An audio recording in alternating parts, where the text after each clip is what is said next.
So, with me, I've got Joel Kleber from Jim's Group, and it's a pleasure to have you here with me today, Joel. How you doing, mate? Good, thanks for having me on, mate.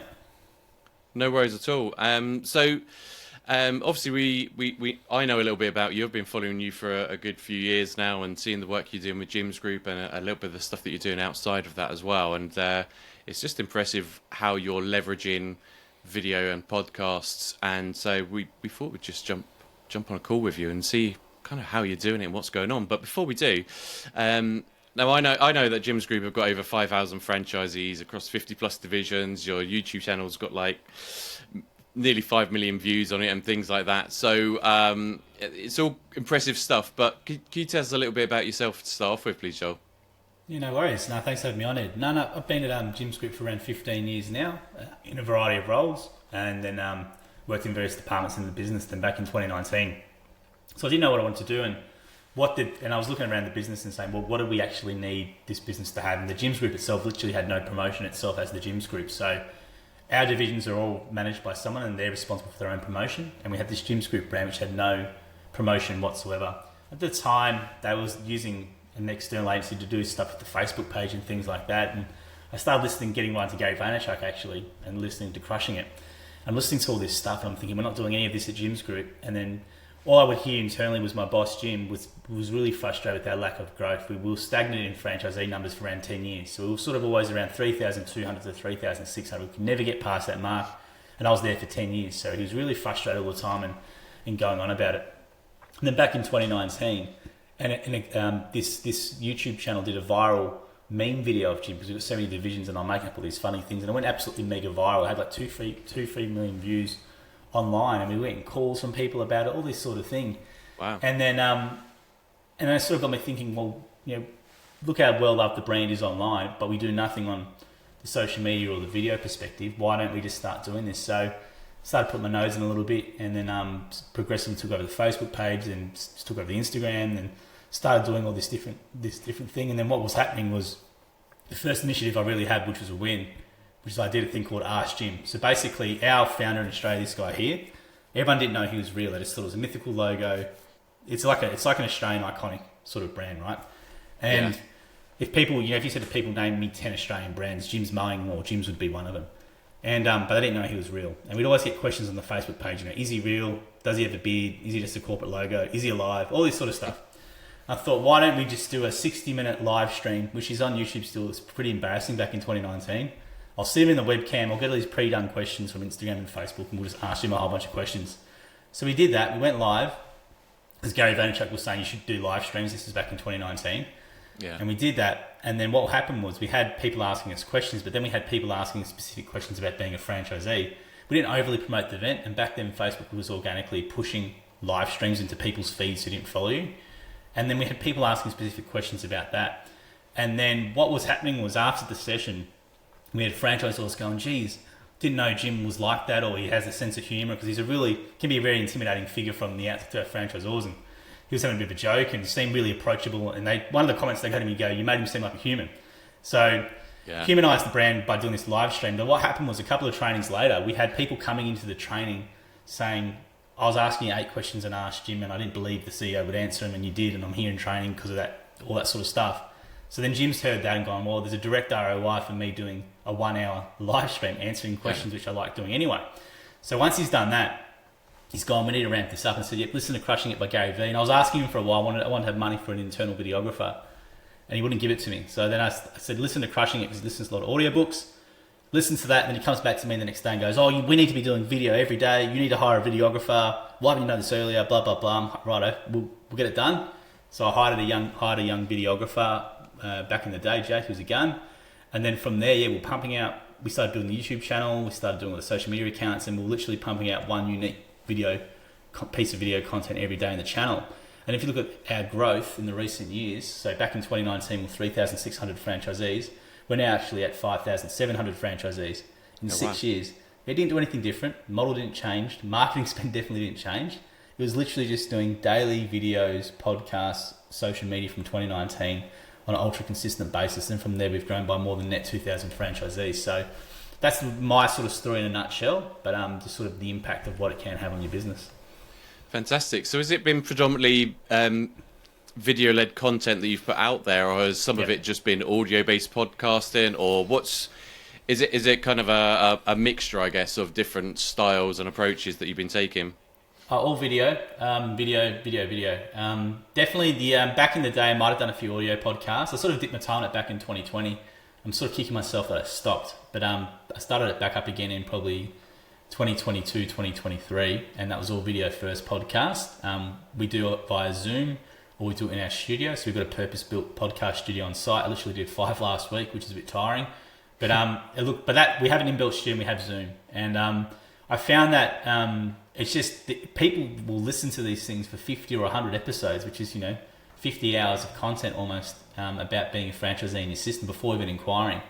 And that's the thing for me. And video as well, just from a connection point of view, if they can see people that look like them, sound like them, or they can relate to them, it's a really powerful tool. And if they're going to give you 30 minutes listening to a franchisee talk about their experience in a low pressure environment, which is a podcast, it's a really good tool to complement what else happens in our system, whereas our franchisors will be talking to them, they might be talking to franchisees, plus they've got the podcast, they all marry up. It makes for a really powerful recruitment tool. Okay, nice. So I'm going to come on to that in a little bit more detail in a moment, but I just wanted to ask, so Jim, you said he was maybe an intimidating figure from the outside. Did he want to keep that persona and keep away that personality side of things? Was it difficult to get him into a conversation or on camera, because I know some business owners are kind of afraid to get on screen and show kind of the other side of them, the personal side of them, Well, it was hard initially. Like if you look at our videos I started doing back in 2019 to now, he's completely different. Like he's a really good trained media performer. He's knows to be up and about. Jim's an extreme introvert, so he does not like doing it, but he knows that it's good for the business and good for the brand, and that's how he looks at it. So that's first for him as well. But in Australia anyway, franchising gets a bad rap. So back in 2019, there's a lot of stories in the media. If a franchisee has a bad experience, they go to the media, it gets national attention. There's hardly any good stories about franchising in Australia. So for me, I always used to go to him, you've got to be transparent about what we do. Because all the stuff that you hear online now, I used to hear internally all the time, and it was never online. So all that passion and stuff, I was hearing every day, but it was never online. So it was literally just basically capturing what he's doing already internally and putting it in an online environment, but also finding formats that work for him. So I don't do scripts with him to camera. I don't make him really read anything to camera. I find that for him, he likes just answering questions and doing podcasts, right? That's the format for him, and that works for him as well. And he's very time poor, so it's literally come in, answer a few negative comments on TikTok or this and that, and then away you go. But I think, no, he never said that to me, but he doesn't like doing video, and that's just the fact. He's an extreme introvert, and he's really shy, but he just knows the impact it has for the business and it promotes the brand, so he sort of puts that aside and does that. Yeah, it makes a lot of sense. It's interesting. I just watched a video earlier today of Jim where you filmed him for the whole day, and literally from waking up, making his breakfast, feeding his fish. Yeah. That must have been tough for him, right? Yeah, it was very tough for him. It was a bit awkward as well, going there and he's opened the door in the dressing gown and stuff like that, and then been with him for the whole day. I should update one, but his day doesn't change too much actually, to be honest. The only thing that's changed is that he's got his own squash court now at the office, so we don't have to go off site for that anymore, but that's pretty much his typical day. Yeah, nice. So obviously you're churning out content at high volume. How easy is that for you to plan out? Because I think the challenge sometimes is for a lot of brands is just consistency, right? So how do you find planning that out? And is it easy? Is it a challenge? What are some of the difficulties? What's some of the systems maybe you've put in place? Yeah, my system is very simple. I don't overly plan a hell of a lot of stuff because I've got so many divisions and people at me all the time wanting to do content, so I can't literally go, we're going to storyboard this and script this and this and this. It would just literally be impossible to get what we need to do. So over the years, I've built up a framework of what will work and what we should do, questions to ask and things like that. And I know that sort of stuff. Then the franchisors just trust me if they're franchisees of themselves, and we get it done. But basically, the system is I have a full-time internal videographer and editor, Charles, who's fantastic. So he does all the long-form stuff. And then what I do is I have a team of VAs in the Philippines who do specialist things. So I have one who just does short form. So he does 8 short form reels a day from that long form content that we capture here. And we sort of basically train him a little bit and say, these 5 videos worked well organically. You need to do more of this, or you need to concentrate on this title. So I'm more just reviewing content that comes out of them and then pushing back a bit if I don't think it will do overly well, if there needs to be changes. And then from there, I've also got a full-time YouTube thumbnail editor and a graphics person, and then I have a content repurposer who takes this podcast, especially converts it to blogs, converts it to LinkedIn newsletters, LinkedIn articles, etc., and other written pieces, and takes quote graphics from those podcasts as well. So my system's more my team, as opposed to having like a document where we've got to go bang, bang, bang, bang, bang, bang, bang. Because literally this week we've got training with 100 people. On Monday I had a dog wash person just walk in wanting to do an interview, and I had someone else walking in just wanting to do a podcast. So it's very hard to sort of plan around and say, no, you can't do that. But even though you've come down from Sydney to do it. So, but yeah, that more of my system is my team, and we've sort of known over the years what to do and what sort of content styles to do in that way. But if you do have the time to plan, and obviously plan out ahead, by all means, for sure, you should definitely do that. But I just found for me, just with the volume of stuff we have, I just wouldn't have the time. So it's literally just, let's just shoot, capture as much as we can, then worry about the rest later. Yeah, so so obviously Jim's Group's a huge brand, like you said, and so you've got content coming at you, you've got people coming towards you, offering up, Yep. wanting to get on camera. For brands that, let's say, have 50 franchisees or something like this, maybe let's say even 100, what do you think would be a better strategy for them? What's the best approach? Is it to film absolutely everything and see what you can make out of the content you capture, or is it more going down that planned route? I would start with a couple of things. I think founder-led marketing or founder-led brands is a really unique thing to do if you can do it. So I'd start with the founder. If you've got a franchise founder still active in the brand, or if there's an executive, whoever wants to talk about the ins and outs of being a franchisee, that I'd start with them. But yes, I love filming just long form. Like if you're depending on the client, like if you're at a shop or if you're out in the field or whatever you're doing, filming these long form day on the roads of what's actually like being a franchisee. So capturing 8 to 9 hours of content and then turning that into a 45-minute video, which you can then turn into multiple shorts and stuff, is generally the way I've been doing it over the years. I just find capture as much as possible, and then you can go through it and see what's going to be the most impactful stuff. As you know, everything's about short form video now and shorts.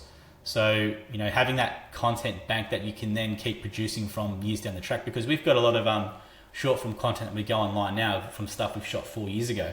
And I think, this would be good to get from there. So creating that long form asset, or as many video assets as possible, is a really good investment for your business. I don't see it as a cost, I see it as an investment, because that content that you put online, it's very hard to attribute as well, but that content you put online, or that one short, can be the thing that plants the seed, gets someone to then go look at your website and then become a franchisee via your system, via that piece of content that you've invested in and then you've created. But I don't know if that answered your question, Ed, but... Yeah, no, that was good. No, I appreciate it. It got me thinking, though, about you were talking before about outsourcing some of your work, and some of it's in-house as well. Do you find a quality drop-off, or is there a benefit to outsourcing?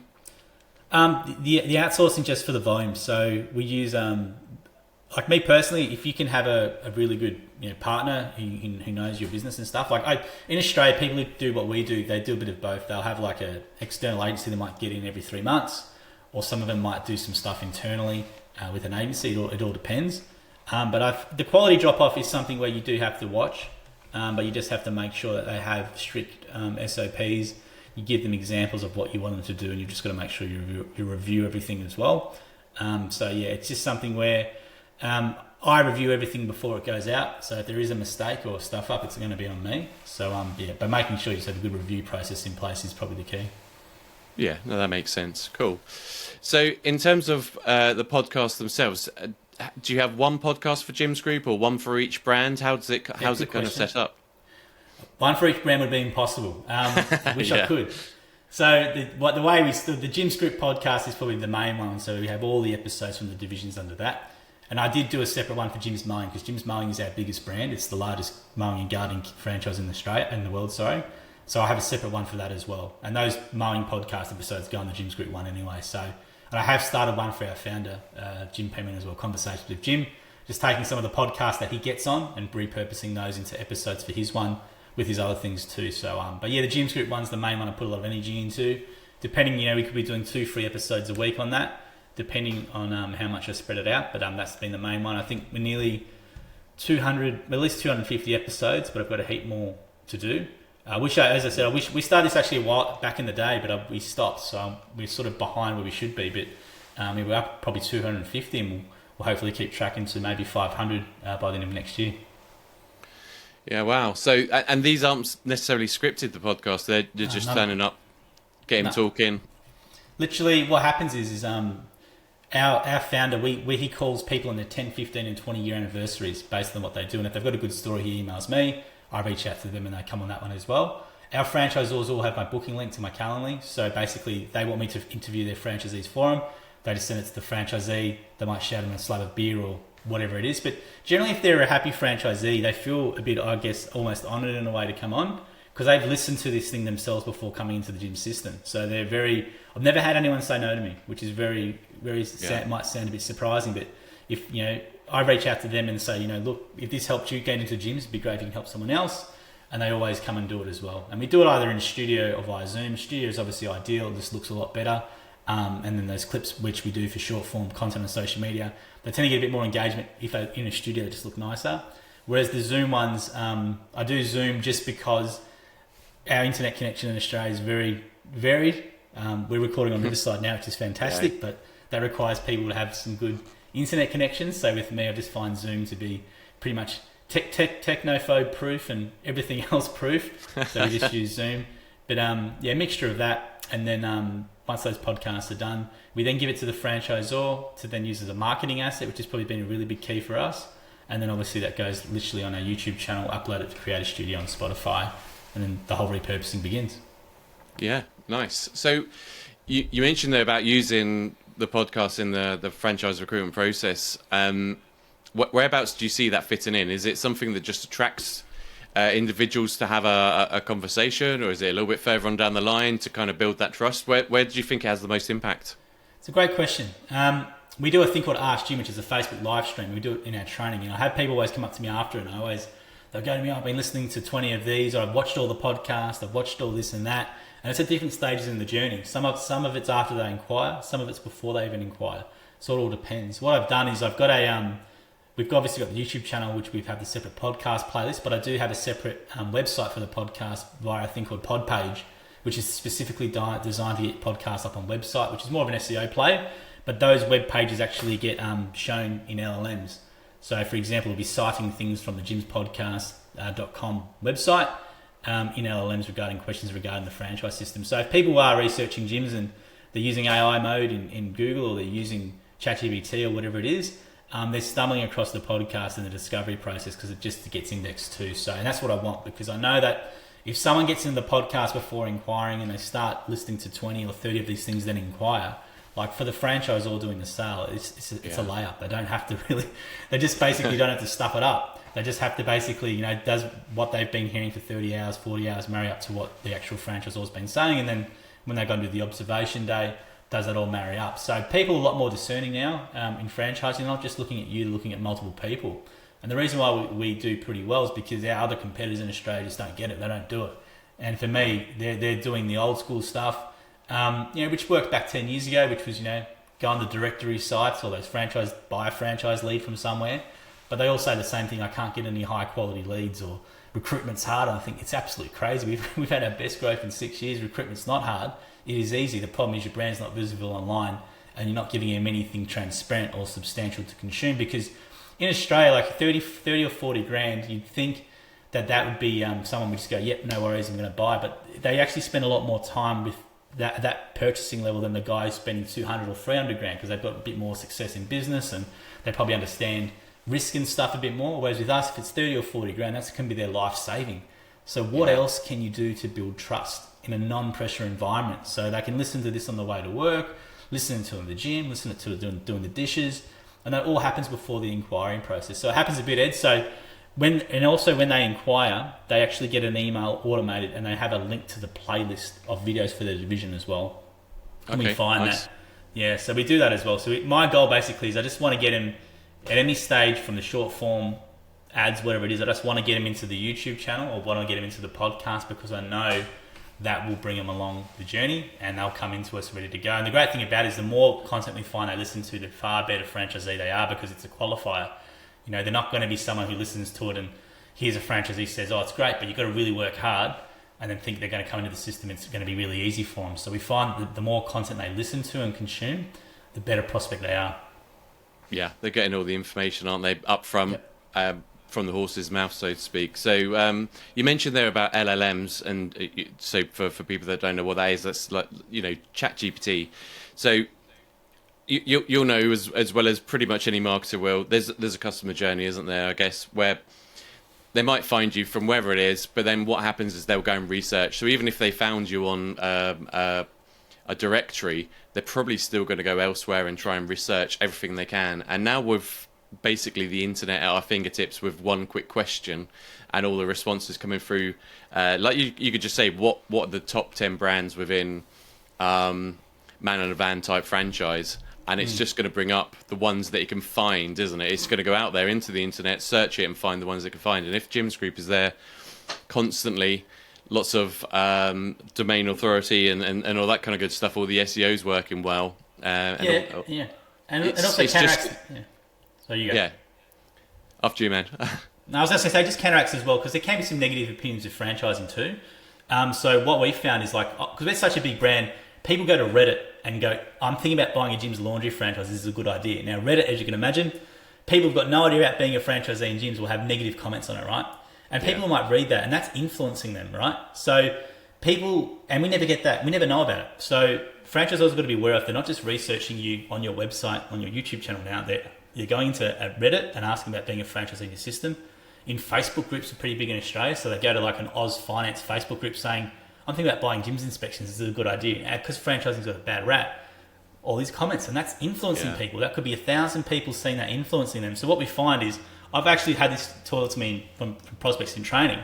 People have literally told me they've gone to Reddit and they didn't read them any good things, but they went to the YouTube channel and they watched this and that, and they found there's so many people talking about this, it can't be true what they're saying online. They've got no idea what they're talking about. So it's sort of there as well to counteract any negative comments or negative forums or negative influences online, which you've got no idea about your brand as well. So having so much content and long form content available that's transparent, it really counteracts any negativity. And I've found that's to be the case. But that's something that franchisors need to be really conscious of, is that your name and where you're influencing people about being a franchisee is increased now. And that I wouldn't be talking about Reddit 5 years ago, but that now influences decisions of being a franchisee or not. And the bad thing for us, it's very hard to counteract that. I did create a Joel from Jim's Reddit account and comment replied to a few things and got smashed, as you can imagine. But sure. But I do it just because at least if someone sees it, they might know, maybe I need to look in this a bit further than just reading the Reddit comments. But I think a lot of people are reasonable and understand that, okay, maybe they just had a bad experience, but if it's consistent and Jim's is just trying to hide away from it, something's off maybe. So I think you're doing the right thing for sure. But in terms of the reputation side of things and the amount of content that you're putting out there, I think it's in the UK it's the same, right? People think it's either franchising is either McDonald's or a scam, and so when they maybe find a franchise brand that they quite like and they're starting to think about it, they then go and talk to their friends and family, right? And the friends and family are still heavily influenced by that it's McDonald's or a scam kind of thought process, right? So I think it's just something I've talked about a lot, is it's creating friends and family packs, bits of content or documents that you put together to share with that individual to say, pass this on to your friends and family. And I think if you've got that podcast in place already, you've probably got a library of stuff you could just hand over to them, right? No, it's funny, Ed, you're spot on. And there is always that detractor in the situation. And it could be, in Jim's Mowing, actually, I'll give you an example. And we interview husband and wife teams. I've done that a few times deliberately for the franchisors. And if they have a wife who's a little bit skeptical, that they think we're just going to buy myself an extra job or extra bookkeeping or whatever it is, they will send the interview where I interview someone's wife and literally she says, you're not buying another job, the apps are all easy, all that sort of stuff. So you're right, having content available for any detractors that the person can forward on, it definitely helps as well. In our training experience, we actually offer that the partners can come for free. So if there's a wife or someone who's a bit unsure, we actually pay for their training to come along just so they can see as well. And then what happens quite often is they actually end up buying a franchise themselves in another division. So yeah, you're spot on. Having material available for those detractors or that main influencer in the relationship is really, really important, whether it's written or video. But yeah, it's a really good thing that franchisors do need to consider, because it does happen. And people are polite. They're not going to say to you, my best friend at the barbecue said, don't buy it because it's a scam. They're going to say, oh, I've changed my mind. You're never going to really know. So having that stuff available that then the person who's really going home and doing it can then give to those potential people is really, really important. Yeah, I think it's just worth offering it up to them regardless. Like, just take this to your friends and family and talk it through with them. Make them listen, and talk it through. See what questions they have, because they might come up with something different than you have. So add that into the process for sure is something I would do. So obviously you're creating tons of different.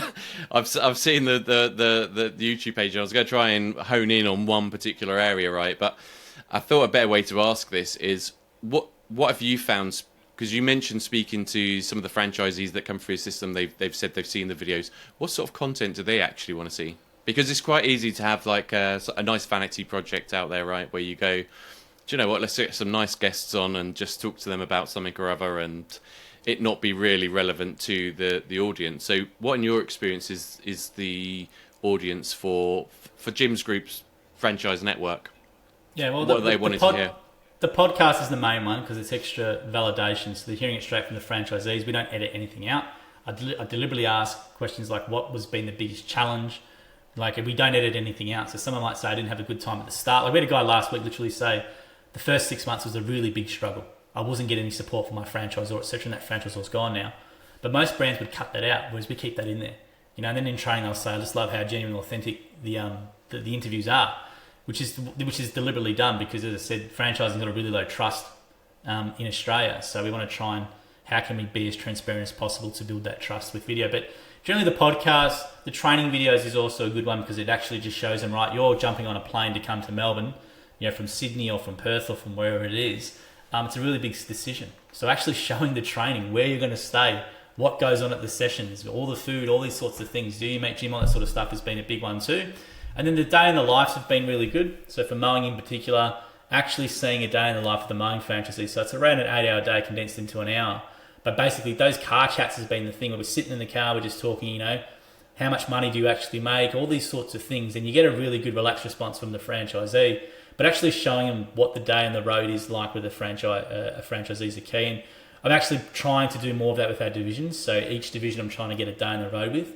But if we can't get a day on the road, we generally find the long form podcast with the franchisees the thing, and they're the sort of the angle we go. So try and do as much long form as possible, and out of that, we're creating a hell of a lot of shorts, which will then go on TikTok, Reels, Facebook, YouTube Shorts, etc. And we also found last night a lot of the young kids are coming in of TikTok. So Jim does a lot of negative. We respond to negative comments on TikTok a lot. Jim takes 30%, all the money goes to Jim, etc. And he loves those ones. And I literally just put the reply function on video. And we do that and it might get 100,000 or 20,000 views for a 60-second bit of effort. And we're finding young kids are coming in from the TikTok videos. And I had literally 2 young guys in training under 25 last night told me it was TikTok. I've even had people tell me LinkedIn. LinkedIn has been a newer one that I've been finding too via the founder personal brand. So there's been a variety of things. But yeah, the content that always gets cited to me is the podcast, the day on the road, and the training. Nice. So in terms of the franchisees that have been coming in since you've been sort of creating all of this content, have you seen a marked difference, or has it just been similar kinds of people coming through and there's just more of them? I'm just wondering if there's a change in the attrition rate, or if there's a change in the quality of the franchisees coming through, or the prospects coming through? Yeah, it's a good question. Each division has got its own unique culture. So, you do have different attrition rates depending on the division. So we have a division called Test and Tag where the attrition rates, the average franchisee stays for 9 years, which is great. And that's because generally the guys are a bit older, a bit more investment involved. So that one there. But in regards to the types of people that are coming through, we're definitely getting a lot more younger franchisees, which I think is great. In Australia, you sort of push to go to university. If you don't go to university, you're sort of seen as a failure. So sort of putting out there that doing a small business is a really good way for a young person to get ahead. And financially, it's the smart thing to do because houses are so expensive here. Yeah. So we've definitely started seeing a lot more under 25 franchisees come through. And they've been really involved in our process and in asking really good questions. Like last night we had Ask Jim, which is like a live stream we do, and we had like 60 in the crowd, and there was probably at least 20 guys, I reckon, under 25, 27, which was really, really good. Generally, we sort of, back in the day, we'd skew a bit older to 45, some of them have been made redundant from their corporate job when they come in, whereas now we've got a really broad range of guys from 20 to even 60, 70. So it's very broad church, which has been great. But yeah, the attrition rate's something for us we always want to try and work on too. How can we keep providing more value in the system for there to stay longer? Because that's where you get your growth as well. If you keep franchisees for longer, you don't have to keep bringing in franchisees into the system. So that's always a big focus for us as well. Yeah, interesting. You say that you're bringing on board younger people. I guess it's because some of the platforms you're hitting, but also you're probably approaching them in the way they want to listen, right? It's not just all man sort of shoving their hand in front of them, trying to shake their hand and drag them into a stand, or glossy brochures and that kind of thing, which I think millennials and younger are sort of not interested in that. They don't like the BS. They don't like being marketed to. Yeah. They don't like being marketed to, right? So literally, I go the complete opposite of any marketing convention over here. Like I literally get the founder, and I go. Someone might leave a negative comment saying gyms is a scam. All right, Jim, is this gyms a scam? And then he'll just answer the video, and it's literally no editing, no nothing. Put it back on. They might get 15,000 views. But when someone's scrolling through TikTok and they stop and they see that gyms is not even on the radar, but then they see something like that, then they go through the feed and they consume more and more. Then they go to Google, do the research, then stumble on the podcast, then talk to their friends and family, maybe talk to whoever is in the relationship, and then they inquire. And that's sort of the more modern day buyer journey that I see as well. So it's completely changed. People are just doing. You've got all these great, as a franchisor now, you've got all these really good tools, especially with social media, to influence these people, to get them to get on their radar.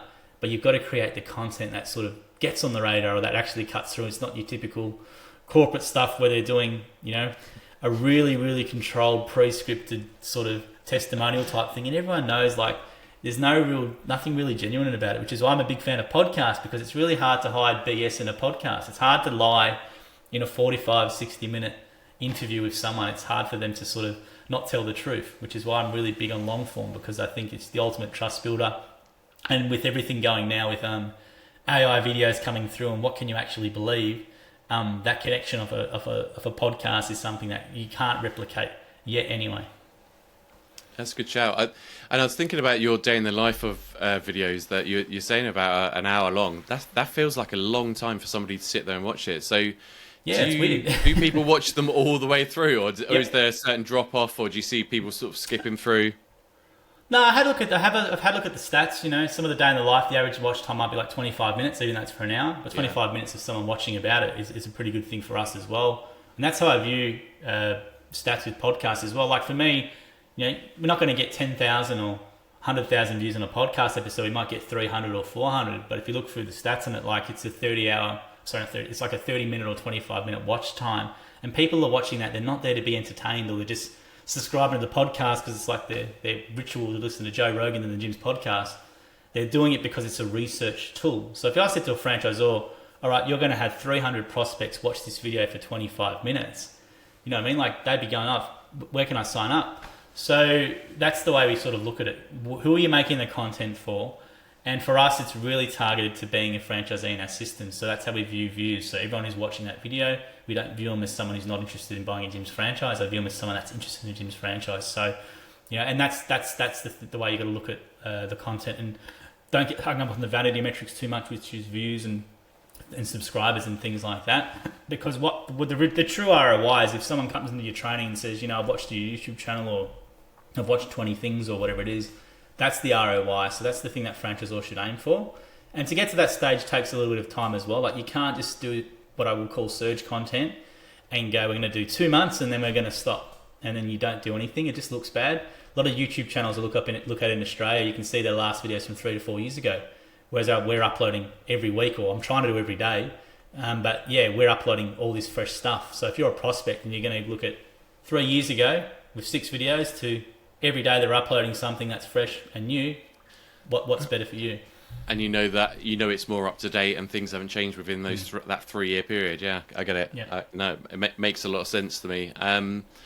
So is there one particular video or podcast that you love making yourself? Is there one that you enjoy doing the most?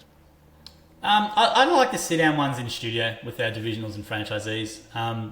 We try and copy, I guess, the Diary of the CEO sort of style really poorly, but that's the sort of the style we do. Looks good. But I find that that's really enjoyable, and because out of that we get so much content that I can use for years to come.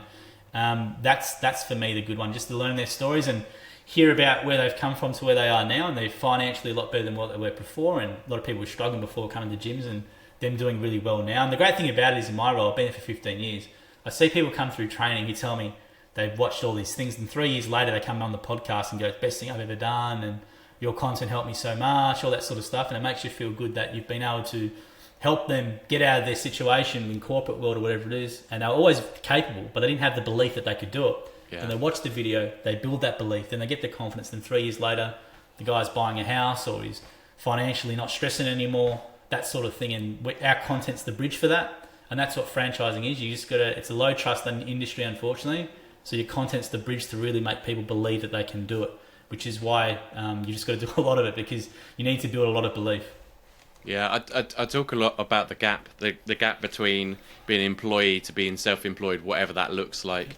And that gap is very difficult to bridge when you're just putting out sales adverts, right? You just buy from us because we're great. It sounds like you're doing the right things, telling people why you're great, but it doesn't build that trust. It doesn't build that connection, does it? No, it's huge. And people just, like, I'm in corporate for 10, 20 years. Like, I want to hang out for a redundancy package or whatever it is. Like, you've got to have something pretty strong from a trust point of view that they can then trust you that, hey, you're telling me it's going to work out, but that's all well and good. So I need to have more reassurance before making the decision and quitting my job.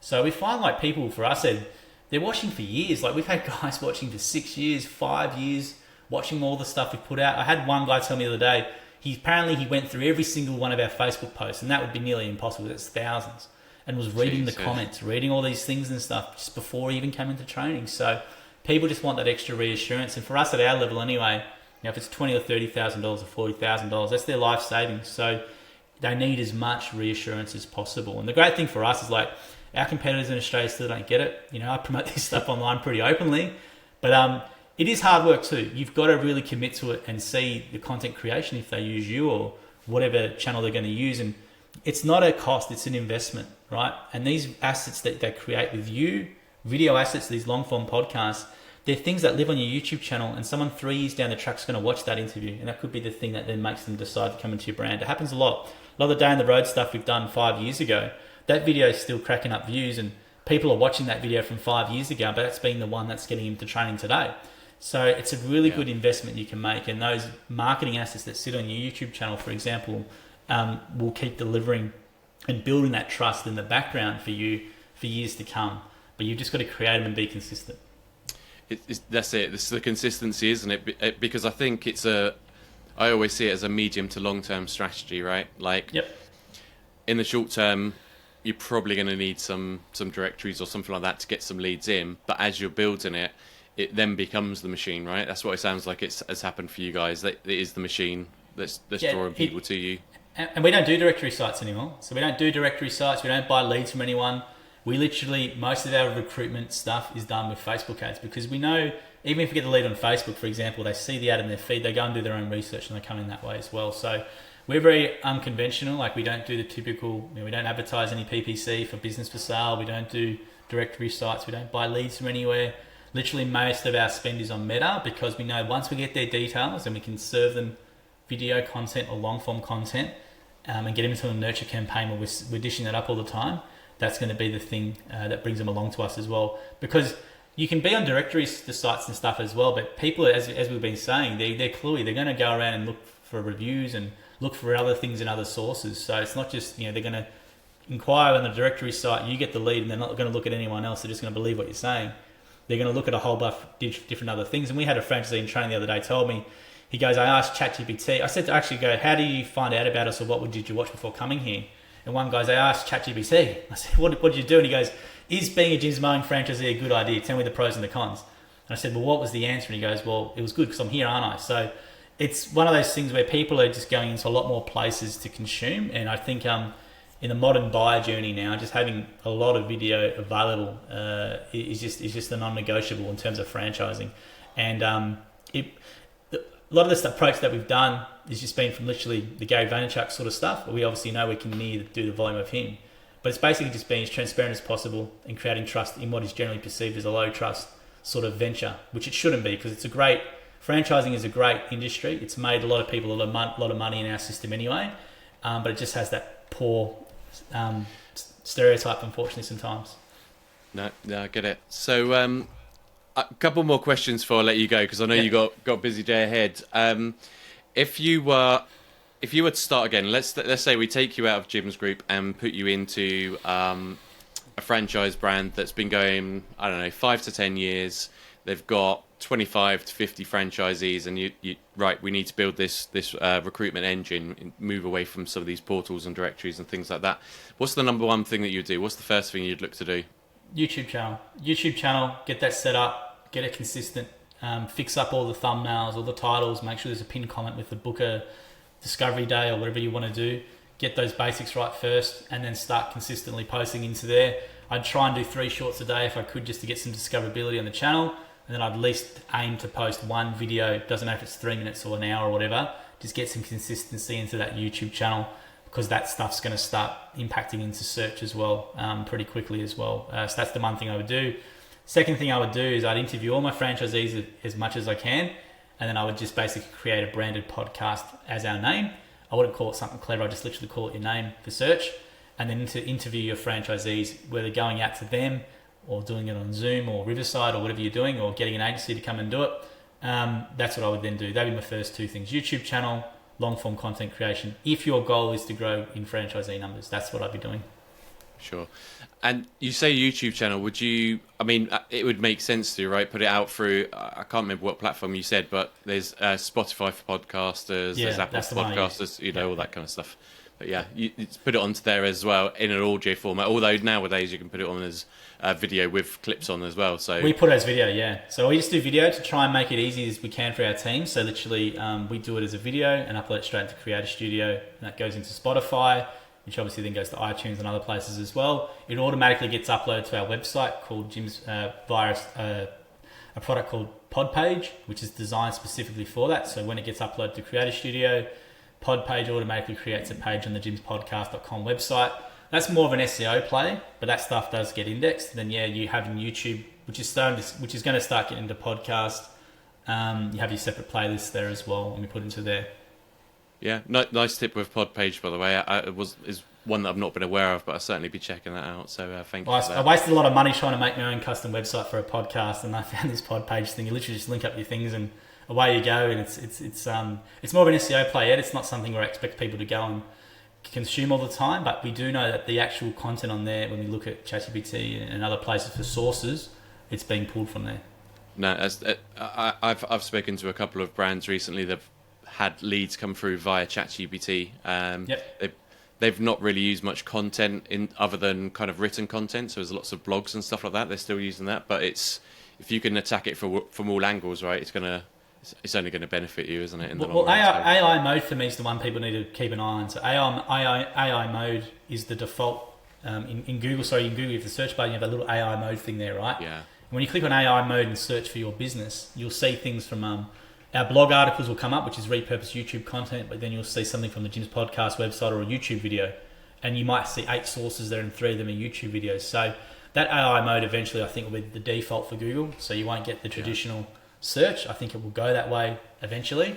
So getting this stuff in place now in preparation for that will definitely hold your business in really good stead, so you're not playing catch up. Makes sense. Awesome. I'm going to ask just one more question. I feel like you've probably already answered it already, but what one piece of advice would you give to any franchisors who are thinking about getting into this podcasting thing? I think, if you're going to do it, just stick with it for 12 months. Give it a 12-month time frame. Do not do 3 months or 6 months and go, this doesn't work. People are sussing you out and you'll never know about it. So just keep it going for 12 months, and then hopefully you can get that validation when someone in training says, I've watched you for 6 months, or I heard these 3 episodes and they really resonated or something like that. Then once you get that validation, it might mean you can give you the confidence to keep investing and keep doing it. But I think don't see it as a cost, see it as an investment. It's the best thing we ever did for our business. Like, as I said, we didn't change the system in any way. We didn't change anything we did in any way. We literally just documented what we were doing, and we're as transparent as possible. I will also say, try and be really genuine in your content. Running your business it's not all easy, right? So and we do know that you want it to communicate to prospects that you can do it too, which you absolutely can. But you also don't want people coming into your system thinking it's going to be easy and I don't have to work hard. So I'm very conscious of that, of just making sure that when people listen to the long form or listen to the videos, they're saying things like, you put in what you get out, or, you do have to work hard, but the rewards are there. So we do want to have that sort of stuff in there as well. But being transparent as possible that your system holds you in good stead. We talk openly about fees online. We literally print out billing screens and show this is the billing screen.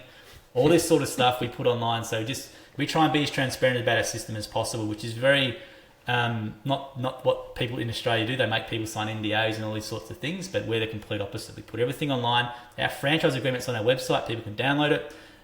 We do that, and we just believe transparency is the best way to grow in franchising. And that's what I'd say. Probably the last thing would be just don't overthink it as well. Get someone like yourself to come in who's an expert at what you do, and you can put everything in place for them and make it easy for them. But yeah, don't overthink it too much, and don't try and control the edit too much. I've got a guy in Australia who does exactly what you do, Ed, for franchise brands, and he gets so frustrated. He might do a great bit of content and then it has to go to the lawyer, has to get ticked off by this person, has to get ticked off by that person. I just think that's just stupid. Like, it just doesn't matter. So for me, the good thing for us is Jim's like entrepreneur, like just doesn't care about all that stuff. He's focused on that. So I get free reign. I don't have any approvals. I put out what I want. So yeah, don't overthink it. Yeah, man. Yeah. I agree with that. Also, it's just takes up less time if you just don't edit things and just put it out there. But it connects better. Like, I've started doing it with my own podcast where I don't even do an intro particularly. It's just like we walk in. I let the copy do the talking about who they are and things like that normally, just we walk on set, we sit down, we have a chat as we're coming on set, and it just adds that level of authenticity, doesn't it? Where people go, okay, this is actually them. And people got short attention spans. They forget about stuff in a day, right? So, controversy is good in a way. Like, a lot of our viral videos have been controversial sort of videos, and they're deliberately done that way. So, don't overthink it and just put it out there, because franchisors are busy. Absolutely, they're busy. They've got to do a whole bunch of different things in terms of support and lead gen for franchisees for work leads and things like that. So, yeah, the less barriers and less hoops you put in place to just getting that thing online, the better you'll be. Awesome. Joel, thanks so much for your time. It's been awesome speaking with you, mate. No worries, Ed. And hopefully if someone's watching this, do use Ed, because I've seen his stuff. It's great. And I've actually reached out to Ed just telling him that, because I think it's really, really good. So what you're doing is what we sort of do here, but if you're available to franchisors to use them, hopefully they decide to invest with you, because it'd be a good investment. Oh, mate, appreciate it. Thank you so much. Have a good one. No worries. Cheers, mate.